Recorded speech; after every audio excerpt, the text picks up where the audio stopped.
I'd like to talk about some of the architecture of thinking and some of the possibility fields, probability fields that I'm exploring in the Philippines.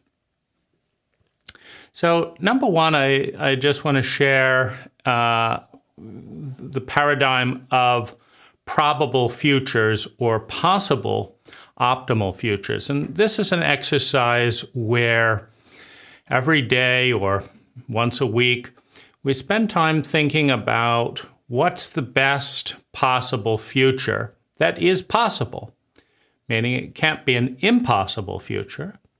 It has to be possible. It may take effort, it may take some luck, it may take a series of choices, but it's possible.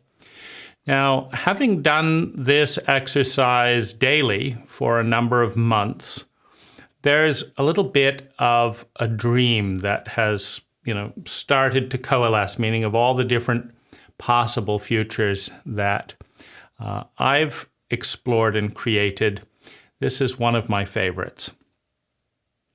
Now, there's a little, plot of land, maybe 1.5 hectares, something like that, right?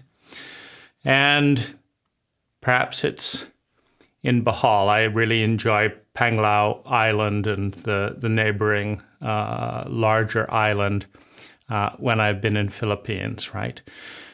So there's a little bit of a rocky cliff, right? And an ocean down below. And up here is a tree with a hammock and a tree house, right? So this is entering into the imaginal terrain, something a little bit exciting. And over here I have a small, weathered wood hut, right, where I enjoy doing my vlogging, such as this, keep my cameras, enjoy doing my writing, do some of my artwork. And I enjoy connecting with several of the local families, right, to both teach but also provide connection, engagement, a small work opportunity to maintain the property. I really enjoy Filipino people. And over here we have a partially buried dome, right? So you maybe remember The Lord of the Rings and the Hobbits, right? And the Hobbits have these lovely domes, right? Made of plaster, made of stone, and these Hobbit doorways. And some of the Hobbit dome is underground, and some of it faces out. Now, in typhoons, in earthquakes, in heavy rain and all of that, in heavy wind, it's very nice to be underground.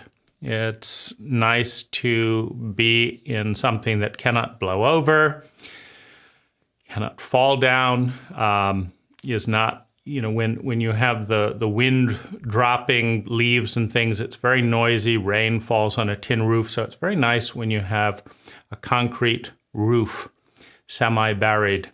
It feels nestled in the ground for those storms. And so around this, I have a garden, right? A landscape garden. As a landscaper for a number of years, it's really beautiful to have a garden. Now, these domes are really fun to construct. If you look at, and I've been studying techniques, right? It begins by creating a rebar archway framework, right?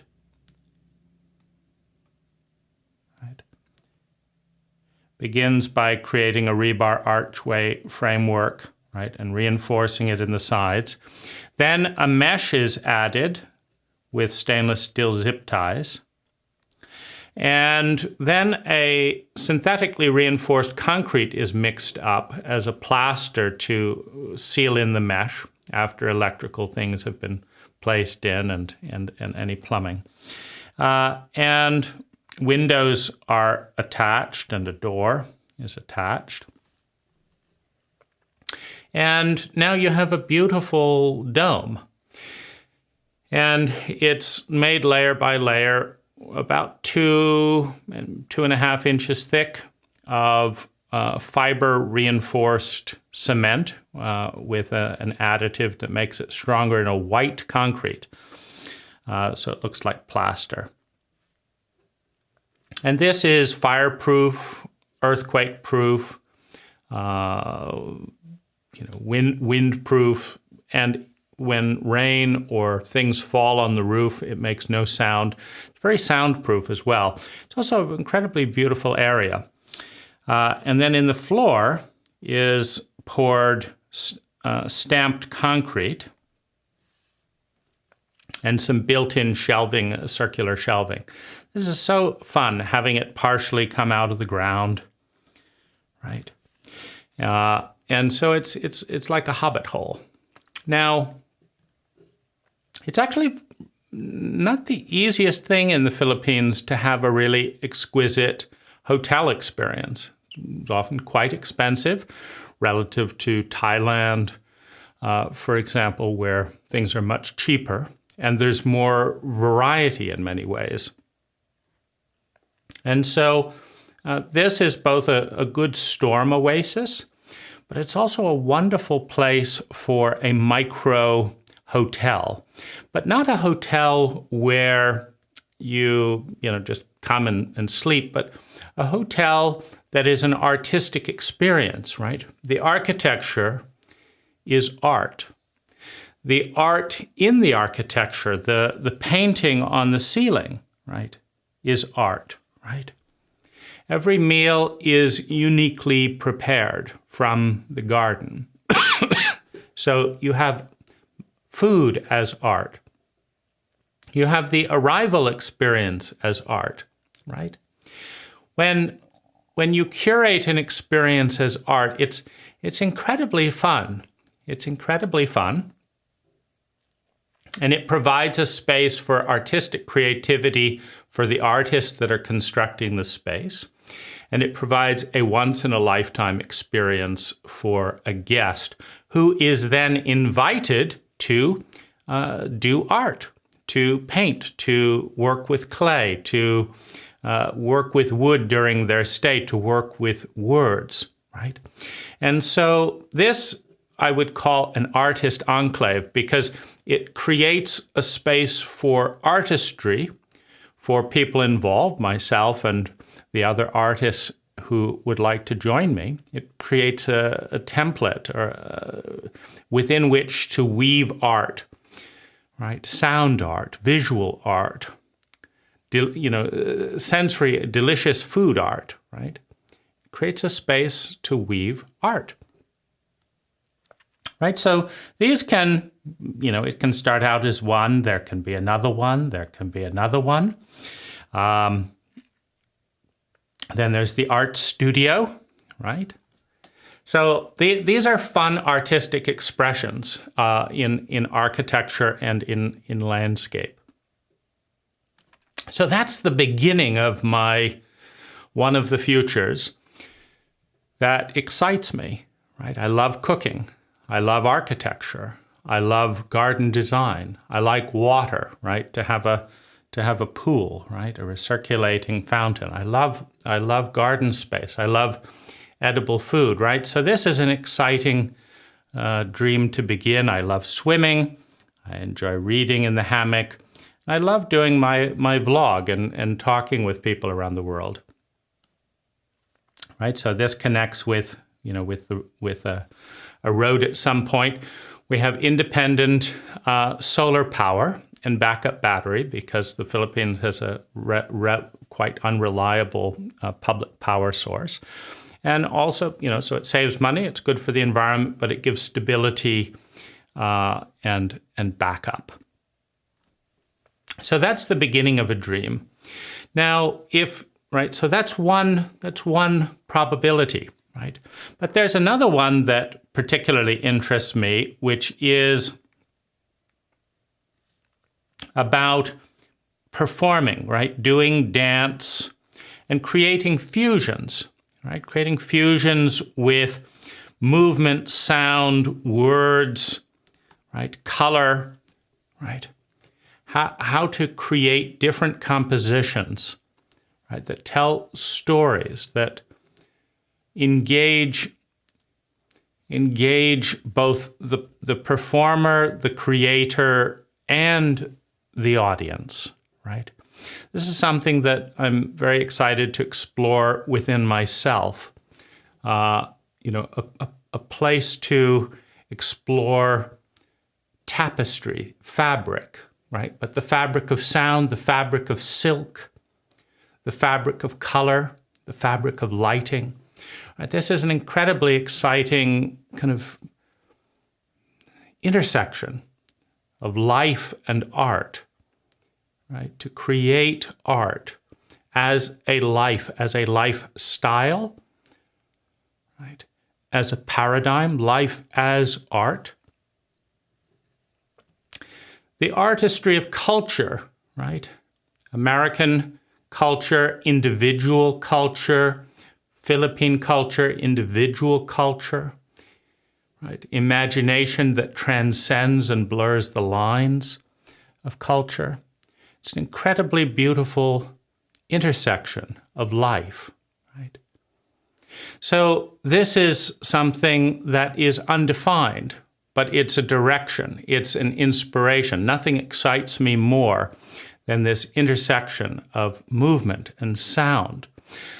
The intersection of sense and nonsense, right? We have so many things that are insane, but are not intentionally nonsense, right?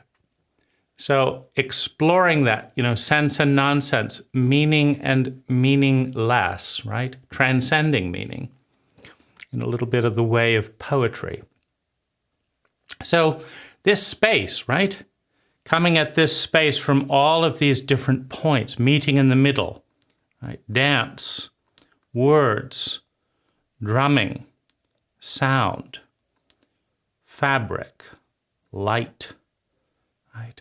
Collaboration, solo performance, right? Meaning and meaninglessness, right? In this space, intersecting, growing, iterating, right? Organic and intentional in that space, right? There's a space in there. So I'm looking forward to creating a circular dome within which to construct, right? Within which to give life to these movements, to these directions, as an artist, as artists, learning together. Now, the next part of the story, right, is the continuum between dependency and independency, right? So you have dependency, independence, right, on a continuum. As you move from dependency, where we all begin as infants, towards independence, we move towards freedom, truth, and authenticity, right?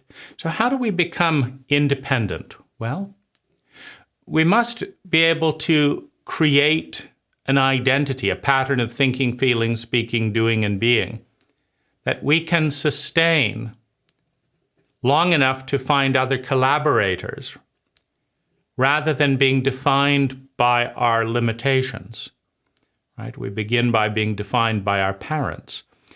Independence is being defined by inspiration, by our spirit, by our soul, by what we find beautiful. Independence, to go beyond the nest that allows us to be born and go out and create something new. So to learn the art of creating our independent income, to learn the art of communicating our independent voice, to create our own life in that freedom.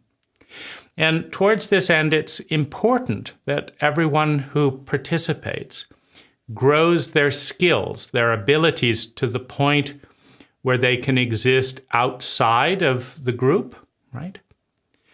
As well as within the group, that they can exist socially and financially and emotionally, right? That we can create an identity that we can take away from the group and sustain. And so there's a big focus on learning basic and complex skills for making income, right? For thinking, for exploring and expression, right? So that we grow stronger as a group, but also in the same moment stronger and stronger as an individual. So that if and when the group dissolves, which all groups do eventually, that we can each take something independently away from the experience, right? That we could not have had without the group, but now we can take independently away from the group, so that we can be more of who we truly are as soul, as spirit, as human being, as consciousness, right? I hope you will join me. I hope you will consider the call of the artist.